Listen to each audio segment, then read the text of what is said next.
All right, good morning, everyone. Good morning.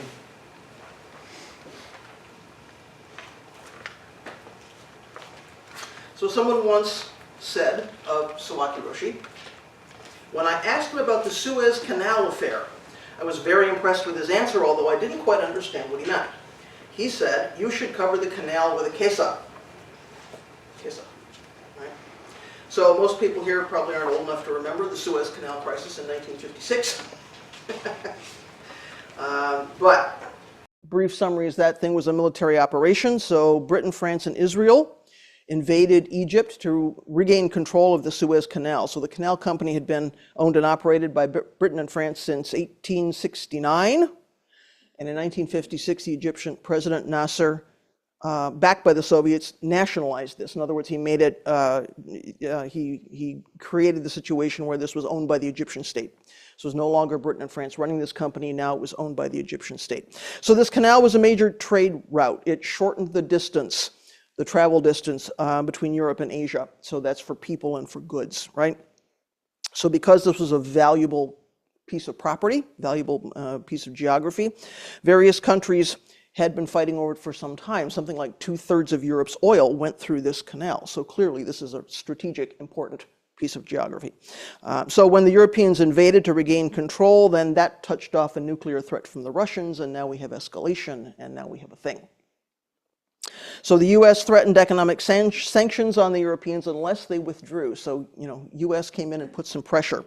Ultimately, then Europeans, of course, did withdraw. UN peacekeeping force takes over.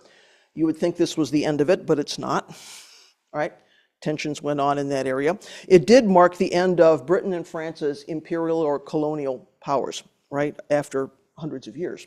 So then we have the rise of the US and Russia as superpowers, and the story goes on. So the Suez Canal Affair was kind of a big turning point, kind of a big deal. So Sawaki Roshi's advice is to cover all of this with a kesa. Sawaki Roshi, what do you think about the Suez Canal Affair? Let's cover it all with an okesa. So to understand that, I think we have to understand what the kesa or the okesa actually meant to him, right? He had a deep faith in practicing with the robe, and a deep faith in the robe itself. So what does he mean here? So he writes an article called "The Robe and the Dharma Are One Thusness." And that article actually has been translated and is on our website. So you can look at it for yourself. But he says, in the Great Pure Gate Sutra, the kesa is called the robe of the removal of impurities that eliminates the 3 obstacles and the 5 impurities. In the Mahasamnipata Sutra, it is called the robe of releasing defilements. That means it helps the wearer to leave behind all delusions and defilements. In the Sutra of the Wise and the Foolish, it is called the robe of leaving samsara, which refers to extinguishing the 3 obstacles and going beyond the distinction of inside and outside of samsara. It is also called the robe of purity, the robe of removing defilement, and the robe of fading into translucence. It is also called the robe of the lotus flower and the robe of mixed colors. All of these names refer to breaking through delusions and abandoning attachments. So he's characterizing the nyoho-e as a sort of a medicine, right, that can help us cure our most basic suffering. So the robe eliminates the 3 obstacles and the 5 impurities. These 3 obstacles are what? The 3 poisons, right? Greed, anger, and ignorance. 3 obstacles for us. The 5 impurities: sensual desire, ill will, sloth and torpor, restlessness and remorse, and skeptical doubt. This is a well-known list. I've talked about this list before. It is called the robe of leaving samsara, which refers to going beyond the distinction of inside and outside of samsara. It is also called the robe of purity and the robe of removing defilement. So these are teachings of Shoaku Makusa, right? About going beyond good and bad, going beyond wholesome and unwholesome, good and evil. The way to remove defilement is not to condemn defilement and push it away or pretend it doesn't exist or something. Instead, we see that beyond distinctions of defilement and purity is the reality that everything is already one piece. Both of these points of view are true. So beyond doesn't mean instead of, right? It doesn't mean we don't need to worry about wholesomeness and unwholesomeness, good and bad. Right? It doesn't mean we ignore that. Going beyond is not negation, right? It means that there are 2 sides to reality. We need to recognize and live in both of those realities at the same time. We need to carry both of those things at the same time. So seeing or wearing Buddha's robe is a reminder about this complete interpenetration. Wearing it is good, but even seeing it as a reminder, right? These things we have the opportunity to have good and bad, wholesome and unwholesome, and also those things are already completely not separate, and we can go beyond. So Sawaki Roshi says, nyoho-e helps the wearer leave behind all delusion and defilement, and to understand that samsara and nirvana are both right here, right now. We frequently hear this thing, right, about samsara and nirvana, not two. So finally he says all of these names that he's just given for the kesa refer to breaking through delusion and abandoning attachment. So in the Ben-do-wa, also in Kesa Kudoku, Dogen refers to the story of a courtesan, or we might say a prostitute, who puts on a nun's robe as a joke. So there's a whole story about how she's doing this and why she's doing that. She puts that on, ha ha ha, look at me, now I'm a nun. The way the story is told is that there is a nun who recalls that in her past life, she was this vain, greedy kind of courtesan. When she died, she fell into hell because she'd been doing all of these unwholesome things, right? She was living an unwholesome, unskillful life. She ends up in a hell realm. However, in that lifetime, as a courtesan, she has put on this okesa as a joke. On the merit of that alone, she eventually achieves awakening in a subsequent life. So now we're in the world of, multiple rebirth. So in a subsequent life, just because she even put on that kesa once as a joke, somehow, the merit of that means that ultimately it leads her to enlightenment or awakening. So Dogen says, now, even someone who has worn the kesa for a joke can attain the truth in her third life. How then could someone who has established pure belief, who wears the kesa for the sake of the supreme state of Bodhi, fail to accomplish that merit? So any contact we have, he says, moves us along, right? So wearing the robe is the same as giving up the three poisons and seeing with prajna, seeing with wisdom, seeing with the eyes of Buddha. And Sawaki Roshi says we should cover the combat zone with a kesa. So first time I encountered that, and even when I read that today, I immediately get this image of sort of putting out a fire by smothering it with a blanket, right? In this case, nirvana, of course, means blowing something out, the roots of that word, right? Or blowing out the fire of delusion and grasping and all of that, right? So ceasing to feed those fires of defilement, delusion, confusion. So if you cover a fire with an okesa, it has to go out, right? It can't go on burning. It also can't spread, which is interesting. So there's another widely known image in this tradition of covering something, and that is the image of snow. So now we're going from burning fire, right, to covering something with snow. So a blanket of snow over everything is a metaphor for non-discrimination, right? Everything looks the same. If you wake up in the morning and look out your window, and there's been a snowfall overnight, and everything is covered. So before we've gone out and plowed and walked and, right, everything is covered with this even layer of snow. Everything looks the same. We can't tell what part is a frozen lake, what part is a gravel walkway, what part is a grassland, what's a parking lot, right? Everything has been covered. So it's a complete view of non-discrimination or non-separation, right? The snow brings it all together. And yet we know under that snow there is difference, right? It looks like unity, and under that snow is difference. Both of those things are reality. Both of those things are true. We live in that world of both of those things. So one of the underlying problems in a conflict is estrangement, what I would call estrangement, right? A relationship which has completely broken down, whether that was a relationship of affection or common good or loyalty or whatever was the basis of that, right? Communication has all but ceased in the world of estrangement. So the root of strange is something unusual, something foreign, and the connotation is something outside of our family, which I think is really interesting. Something which is strange is something which is outside of our family, right? We're comfortable with family. We may not always like them, but we're comfortable with them, right? We feel some relationship, right? There's some connection. Maybe they're predictable, I don't know. So something outside of the family. So something unusual or something from the outside can be scary. It can be threatening. It is the world of the unknown, something we've not encountered before, and our reflex might not be to embrace whatever that is that we're encountering, but to sort of forget about interconnectedness and become defensive and become lonely and become separated and isolated. So differences can seem huge. Differences can seem insurmountable. And not just when we've got countries warring over a piece of geography. I mean, some conflict between me and my neighbor, some conflict between people at work, whatever that is, can seem really insurmountable. When the landscape is covered with snow, or when the landscape is covered with an okesa, everything is included. Nothing is left out. So we can say it all becomes one piece. Cover it all with an okesa, it all becomes one piece. So now, interestingly, Sawaki Roshi's response to this question about the Suez Canal was not to say, well, you should go teach them all to sit zazen so they can all calm down, right? That would have been easy. Oh, zazen, you know, that'll fix everything. So we have a combat zone. Let's go teach them all to sit zazen so they can calm down.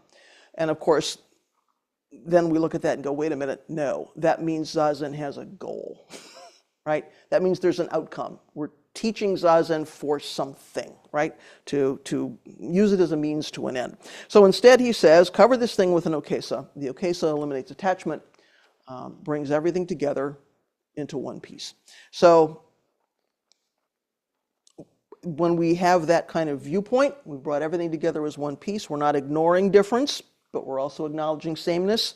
We're seeing truth, we're seeing thusness, in the way that nyoho-e encourages us to see that it doesn't leave any room for the three poisons. So there's a figure in Japanese culture called Hachiman.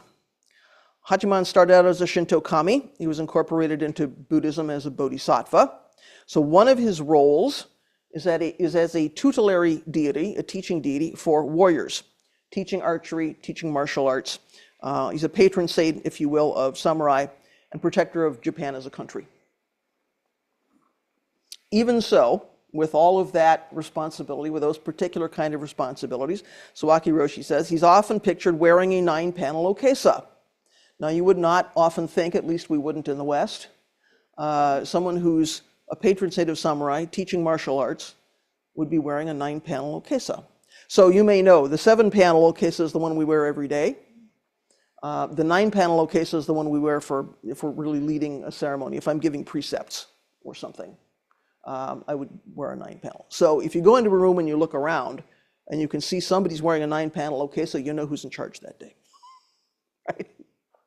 So it seems very strange. Here we've got this kind of martial figure, and yet, you know, he's often pictured wearing a 9-panel okesa. So Sawaki Roshi goes on to say, Prince Shotoku wore an okesa when performing governmental functions, and later warriors wore kesas when going into battle. It is said that this was inspired by a description found in the Hikkeikyo, stating that, even in the midst of battle, if someone holds up a kesa, the respect and reverence the enemy feels toward it will diffuse the conflict. Would that it were so, right?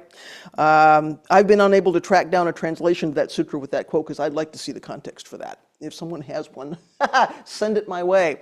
I'd like to kind of see what's going on around that. Anyway, if this is what Sawaki Roshi is carrying around as his view of the okesa, then no wonder he's telling people, cover that conflict with a robe. Cover that conflict with an okesa.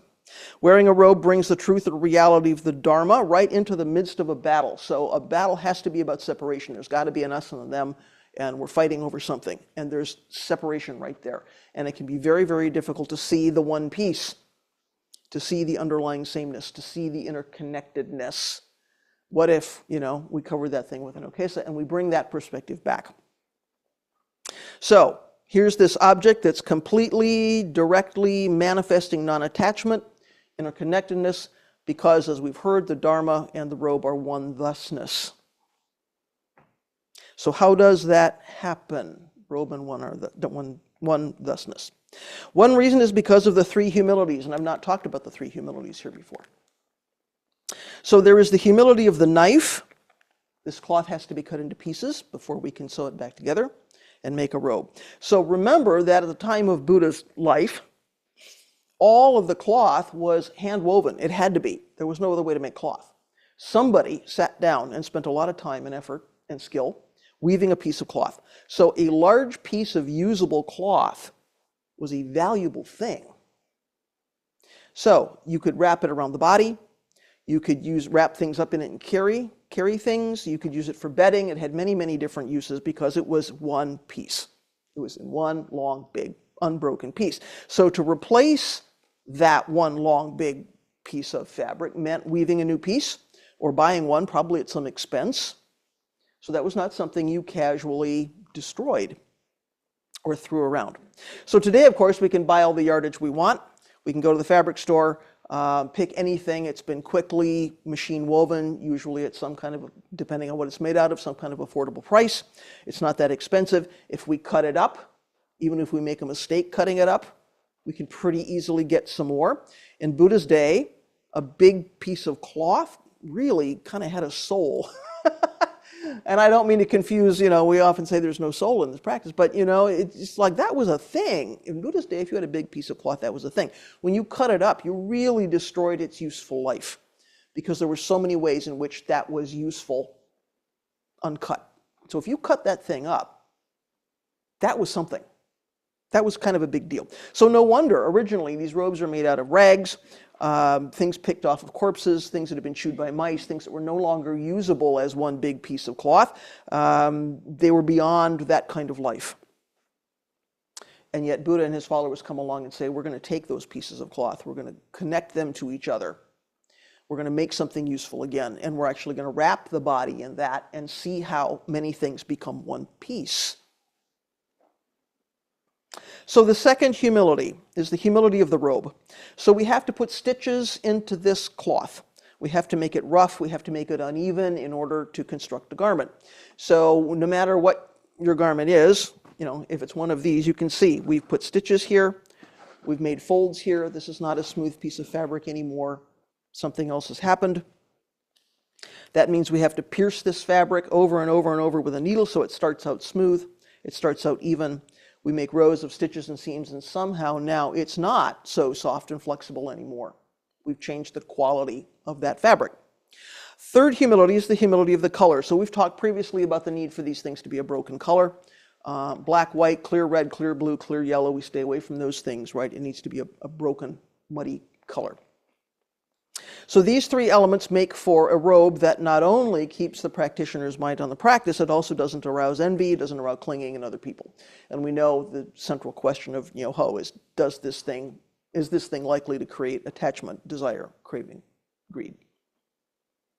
So encountering nyoho-e, not only making them, but also wearing them, even seeing them, being aware of them in the world of practice. Maybe you're practicing by yourself somewhere, and you never encounter in person, or very rarely, an actual nyoho-e. It doesn't matter. You're aware that it's there. You're aware of the practice. You understand what it's about. All of that is a direct experience of the middle way, right? This is not about asceticism. This is not about living naked under a tree, right? There's some other way to do this. It's also not about consumerism, right? So, it's not about giving up all clothing and putting ourselves in jeopardy. It's also not about consumerism, which says I'm going to chase after everything I see that I think I want to somehow satisfy this small self. There's a middle ground. So the message of this robe is just enough, right? Nothing extra. This is not new territory for us. So the existence of the nyoho-e in the world, as we can sort of encounter it directly for ourselves, that in itself is a teaching. Just enough, nothing extra. So whether we're wearing them, we're making them, we're encountering them, we're seeing them long distance. You see nyoho-e, just enough, nothing extra. So probably in the midst of conflict, somewhere, there's something extra. Somebody thinks they need more of something, usually at the expense of someone else, right? Somebody is injecting a misperception, a misunderstanding, a, loss of connection.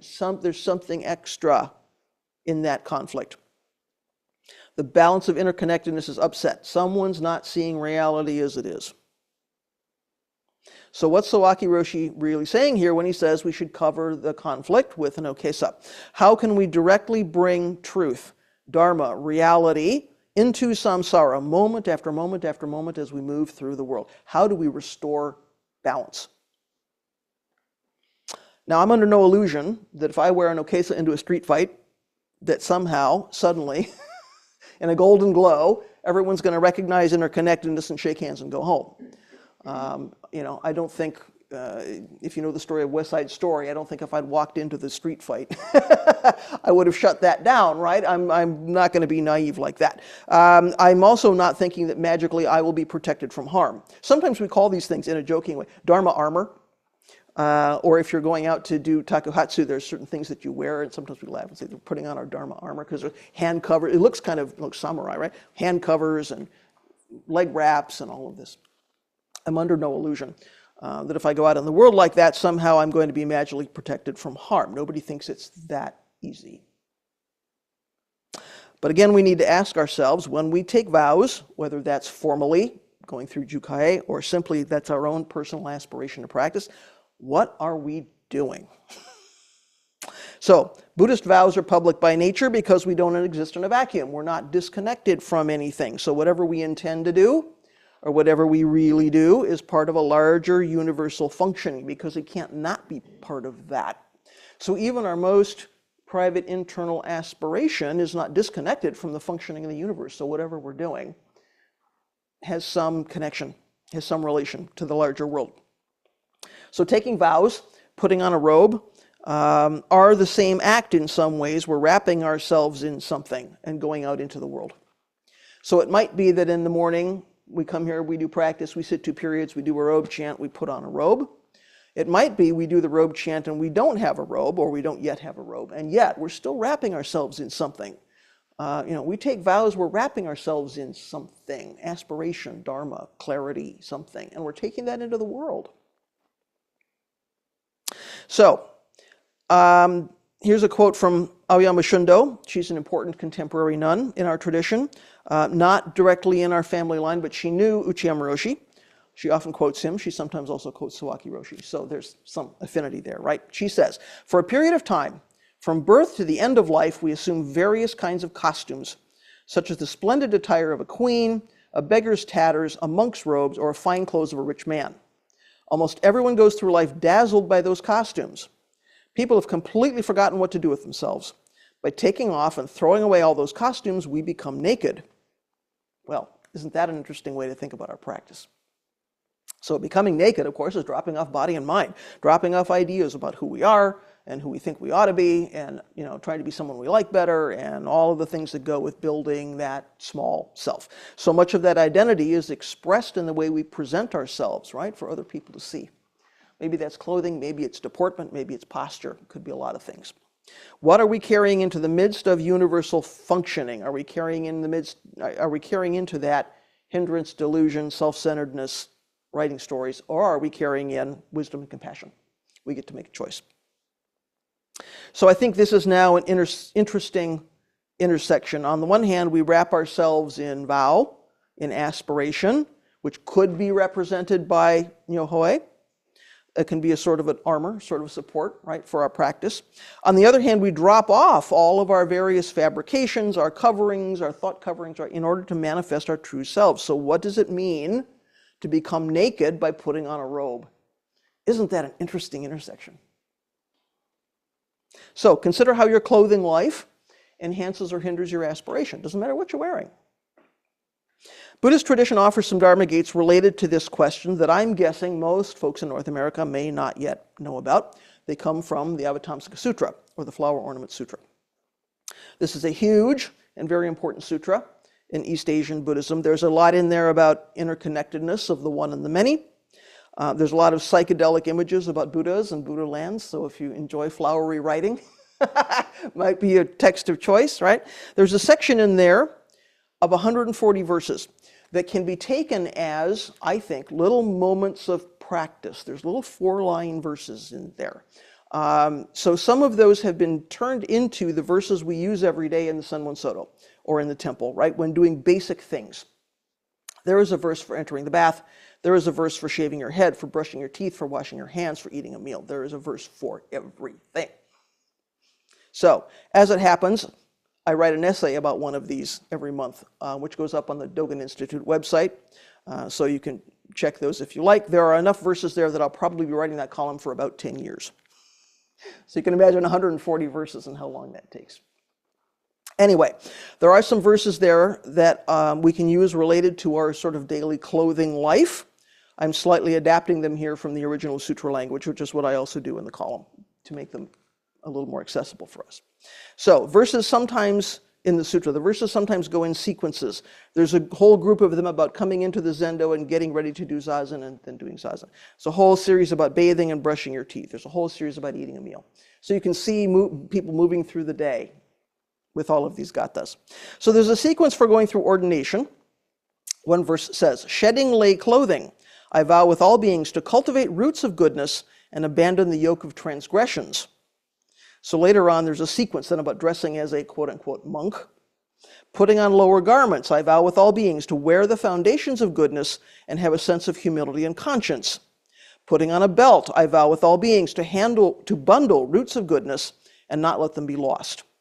Putting on an outer garment, I vow with all beings to attain supreme bases of goodness and reach the other shore of the teaching. So we could certainly take these on as a daily practice, simply getting dressed in the morning or changing our clothes, right? No matter what our circumstances are, no matter what clothing we're wearing, here's a moment we get to be mindful. Oh, here's another opportunity. Here's another Dharma gate. One of the first things we notice about all of these verses is that all of them contain a reference to something they're calling the roots of goodness, right? These are the qualities or accumulated karma that allow for our spiritual development. We do something wholesome, it allows us to practice, allows us to continue to practice. There's something going around and around there. Something self-fulfilling there. So typically these things have to do with doing acts of kindness or listening to Dharma teachings.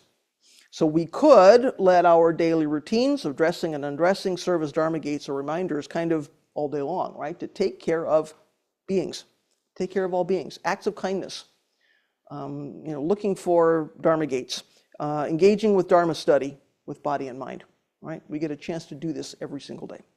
Shedding lay clothing, I vow with all beings to cultivate roots of goodness and abandon the yoke of transgressions. So when we're changing clothes, we can remind ourselves, be kind to others, pay attention to what Buddha was teaching. Don't forget to practice, right? When we're shedding clothing, we can resolve once again, let go of the suffering that comes with unskillful action. If I'm physically taking off clothing, that's a real, direct, physical opportunity to go, oh yeah, let go of, shed stuff. Right? Nothing extra. So as we know, when we break precepts, we set ourselves up for this continuing unfolding of greed, anger, and ignorance. So what can we drop? What can we let go of? Shedding unskillful action. Putting on lower garments, I vow with all beings to wear the foundation of goodness and have a sense of humility and conscience. So wearing the foundations of goodness, we might consider how that relates to wearing Tathagata's teaching, which is what we say in the robe chant when we put these things on, right? How is our aspiration holding us up and supporting us throughout the day? And how is our work in the world being affected by our understanding of the nature of self? You know, how we're usually driven by ego, by clinging, by three poisons. How is what we're doing affecting other beings? And do we care? Right? Are we humble enough to stop putting ourselves forward, right? Do the thing that's most good for the most people. Putting on a belt, I vow with all beings to bundle roots of goodness and not let them be lost. So bundling the roots of goodness, we know we can point to individual aspects of our sort of moral development, our practice development. They aren't really separate. We can't really separate the elements of the Eightfold Path. On Wednesday nights at the moment, we're studying Buddhist essentials, and over we keep encountering lists of very basic things, which I have to, for the purposes of explaining them, make distinctions between, but always the message is, and really these things are not separate. We can't separate the Eightfold Path. We can't actually separate all the precepts.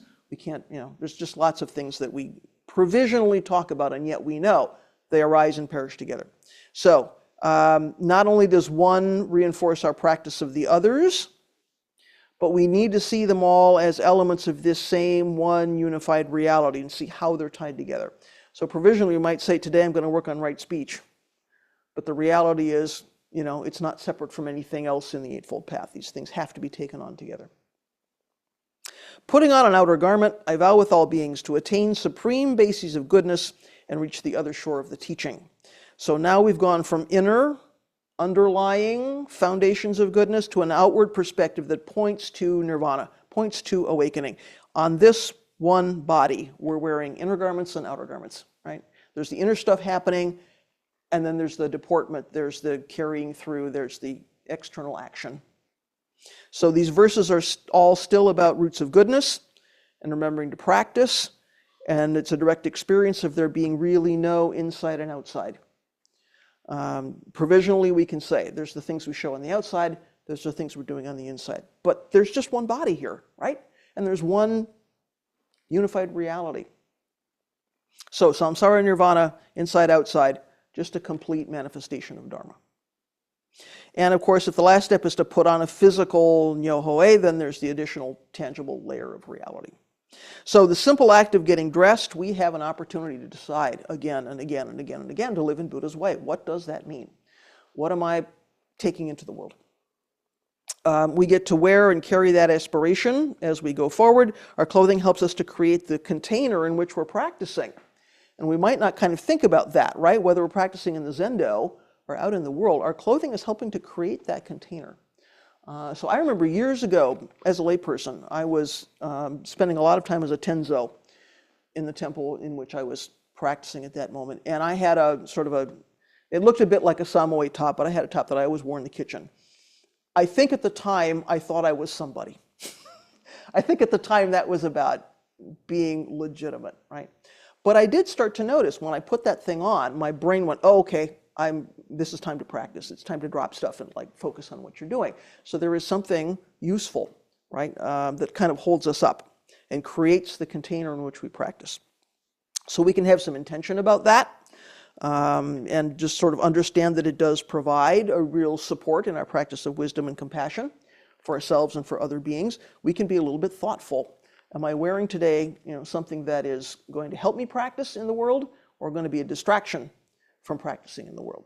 So what's more intimate than what we wear on the body? Like, what's a more intimate decision that we make every day about our practice, about our life, about our being in the world than what we put on this physical karmic body?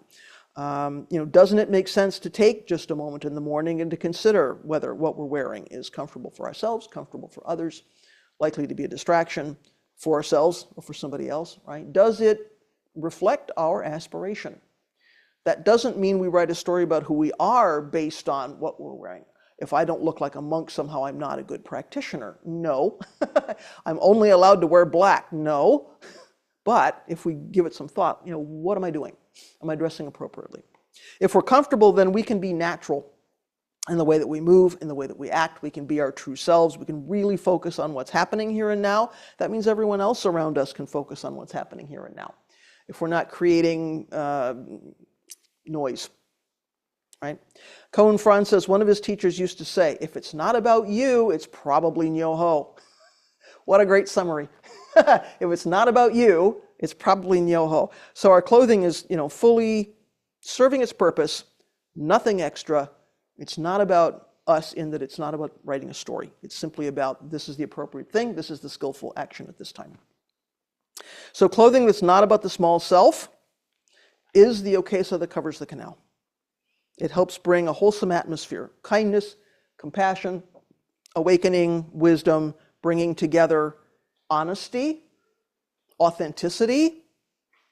Might seem strange to think about a raksu or an okesa as contributing to authenticity, because after all, this is not something you see on the street, right? Not something you would expect to just find, on the world. It seems sometimes, or can seem like some exotic kind of holdover from another culture. We've imbued it with some kind of magical ritual power. Like, how can this be about honesty, authenticity? If we wear it appropriately, if we really understand it, if we really see it for what it is, we can see it's nothing other than Dharma. It's nothing other than thusness. There is nothing more authentic than that. There is nothing more honest than that, right? What is more honest and authentic than nyoho? So, same is true of everything else that we wear. So, starting in here, with this body, speech, and mind, what we're presenting, what we're offering to the world is clarity and wisdom and compassion that arises in our practice. We're not just dressing ourselves, right? Or we're not just dressing, we are dressing ourselves, but we're not just dressing for ourselves, we're really dressing for everyone. So we can cover this canal with an okesa, wherever we might be. What would you like to say about oneness and many and covering things with an okesa and how what you wear influences, supports, distracts from your practice. Let me start with the people here, and we'll go to people at home. Anything in the room? Because we have people wearing a variety of things today. What does that mean for you?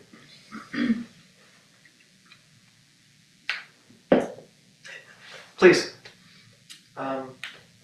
I was really kind of struck by this idea of, putting on the robe and yet being sort of naked in another sense, shedding all layers of coverings, and like we often think of Zazen as sort of dropping off body and mind, dropping everything, and yet we also hear I think it's Sawaki Roshi's own phrase where he says, just put on the okesa and sit Zazen. Whatever, which, doesn't mean you have to wear an okesa, but there's this idea of Zazen as this like unmediated, direct, sitting on the ground of reality, kind of naked. And yet we have this teaching of we're wearing Buddha's robe. We have Buddha's teachings with us while we're sitting without anything extra, because Buddha's teachings are nothing extra. And so this question kind of connects to another kind of aspect of clothing that I've been thinking about these few months, which is clothing is I think, entirely a human thing. There's no other species on Earth that we know of that takes something outside of itself and puts it on. Hermit crabs. but let me not destroy your illusion. Shelter. This is true. I guess much of what of course there's animals that have fur. There's trees that are sort of extruding leaves that sort of create their appearance. There's, my turtle has a shell that he lives in, but it's kind of his own body. And perhaps there are other examples of other beings sort of wearing something. But it was making me think of another question that came up during the Wednesday night study group of whether, like, the teaching of the Four Noble Truths and about suffering is a teaching for human beings or for all beings. Suffering as a kind of extra layer on top of just pain. Every living being experiences pain, and it will die, will age, will be sick. But humans are particularly good at adding layers of stuff on top of that bare experience. Whereas, like Esha was saying, a flower lives and dies. And so when we think about like practice, when it's said that it's fortunate to be born as a human being because it gives you the opportunity to practice, there's something about that says to me like, it's another way of saying that is it gives us a chance to wear clothing. It gives us a chance to wear Buddha's teaching in an intentional way. We get to decide what we're going to put on our body in a way that most other beings are just sort of enacting dharma. Yeah, well, there's such things in animal realm and also a human realm, right? Right. So I guess that it has made me feel how central clothing can be as a kind of, whether it's a metaphor or just a direct thing, this is what it means to practice.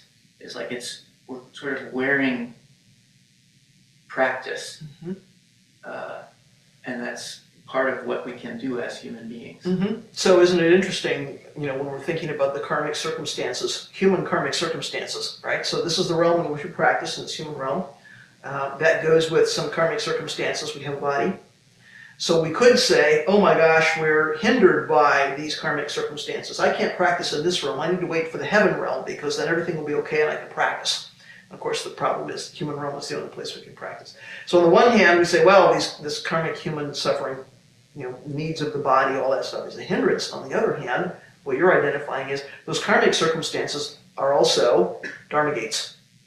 They're also opportunities to practice.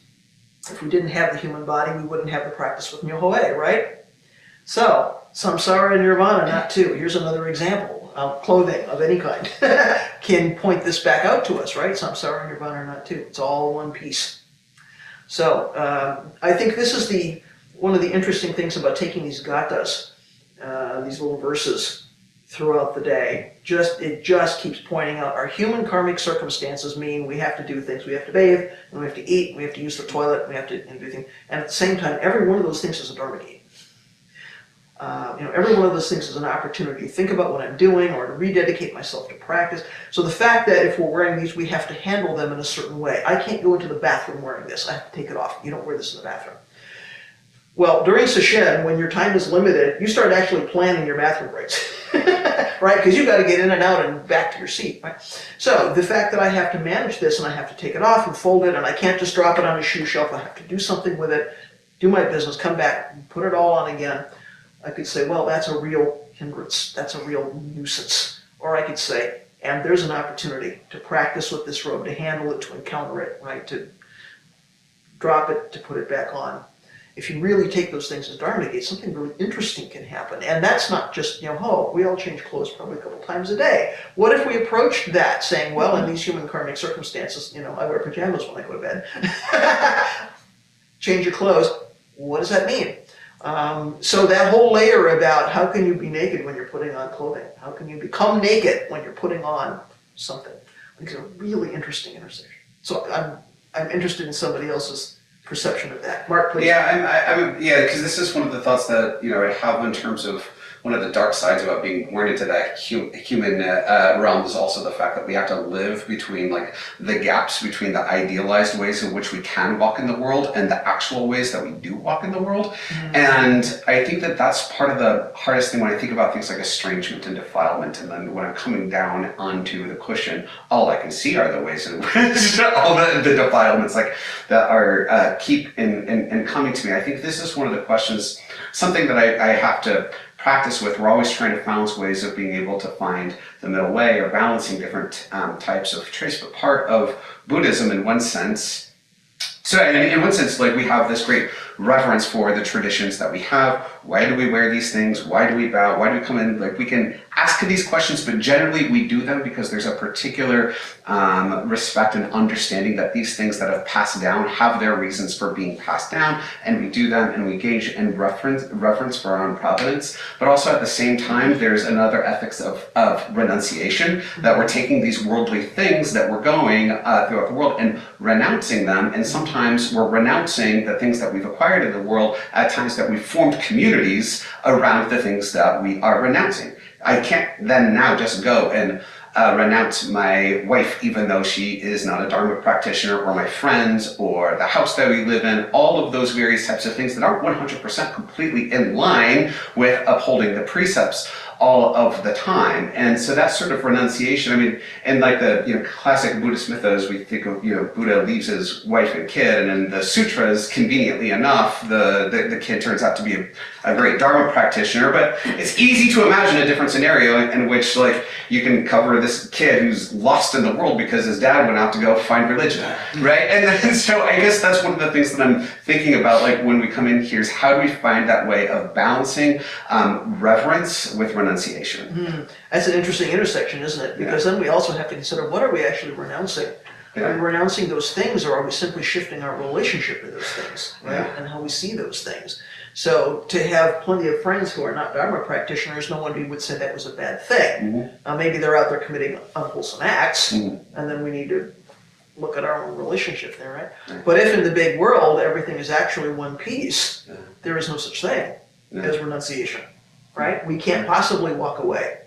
So somebody might wear something different from me, or look different than me, or do something, but really, one piece is already there. So how do we cover those estranged relationships with an okesa? Well, we don't fail to see that interconnectedness is still there. Even when people disappoint us, or we're struggling somehow with that connection, right? I just think the roots of that estrangement, this is something outside of my family, is just really interesting, because it says something about what I think is good and wholesome and pure. The things that are in my family, the things that I understand, the things that are familiar and comfortable to me are good. Everything else is not. What? Right? So it's a really interesting way to look at estrangement, I think. Yeah. It is. Yeah. Thank you. Other things in this room before we move to the folks online? Please, Will. I'm intrigued by the practice of reciting verses during everyday tasks.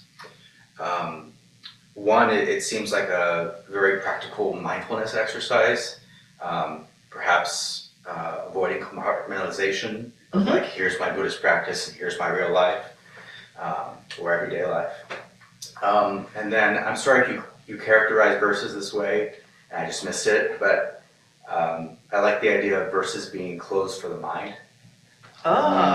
Interesting. So say something more about that. Verses as clothing for the mind. I mean, I imagine words just as sort of like wrapping one's brain and constraining it, and gently.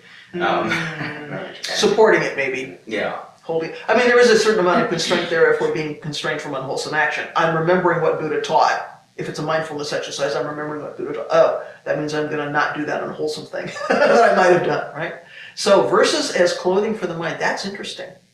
That's interesting. Yeah. So, of course, that's something you can do formally and something you don't have to do formally. So in the Sunwon Soto, when we go to take the bath, there's an altar. We actually have to go in wearing all of these things, offer incense, 3 bows, do the verse, then we take all this off and go into the bath. Are you going to do that at home? Probably not. But you might, in your head, do a little verse that reminds you. You might stick that on the mirror if you find that helpful, right? It can be an interesting practice to get some Post-its. Stick, something on the refrigerator, on the bathroom mirror, on the nightstand before you go to bed, because there's a thing for waking up and a thing for going to sleep, right? And do it for like a week and just see how that works for you. You might not do it forever and ever, but it's a really interesting practice. I can't remember, and so you're going to have to tell me. It used to be that I had a list of the most common Sunwon Soto gathas on the website. Is it still there? If it's not, I will make sure to put it up on Source just so people have it. I think it might exist on the page that's about practicing at home. Sanshin Solo page. That's Practicing at home. I think probably that list of gathas is there. If somebody wants to have a look at it. Those are the ones we most commonly use in the Sunwon Soto, but they are not all 140 that exist in the Avatamsaka Sutra, so please feel free to look those up. Other things in the room. Folks online, Will is going to help me by facilitating and calling on people. If anybody online has something you want to say or ask, please feel free to do that. I see at least one hand. Neil. Neil! Hi, Neil! Hello, yes, thank you for the talk. And I really like the image early on of the robe, covering the canal and like smothering the fires of conflict. But also pointing out that this can be something we think of as the attitude we bring that might be a beneficial way to approach conflict. And I just think of the struggles in practice when, we make this offering and then it feels like parties might light the kesa on fire. And so that. Yes, right. And I know that reveals something maybe about the offering, like that I have some intention, some hope, some goal that it will be helpful. And but I think of like the real challenge, and that maybe comes back to Mark's point too, of that gap between how we can act in the world and how we do act. But but yeah, I think of that when the offering is rejected in some way. Yep, yep. And yet we know, as bodhisattvas, we make that offering. We try to have as clear and compassionate a vision as we can. We make the offering that we think is appropriate, and then we have to open our hands. Because how that gets received and what people do with it, we don't have control over, and we can't have attachment to an outcome, because in the next moment we might have to change and do something else, right? So if you're offering your okesa and someone lights it on fire, that's a really interesting practice, right? Because there's so much attachment. And we can say, well, there's attachment to this because I spent X number of hours sewing it, but we can also say, I'm offering my opinion in a conversation and I get blown up, and I'm so attached to that opinion, right? So how attached are we to the thing we're using to cover the conflict is a really interesting point. Thank you for that. Other folks online? Reflections, questions, things to add to the discussion today? All right. Seeing none and seeing no more in this room, I think. All right. Thanks, everyone. Let's do our closing chant.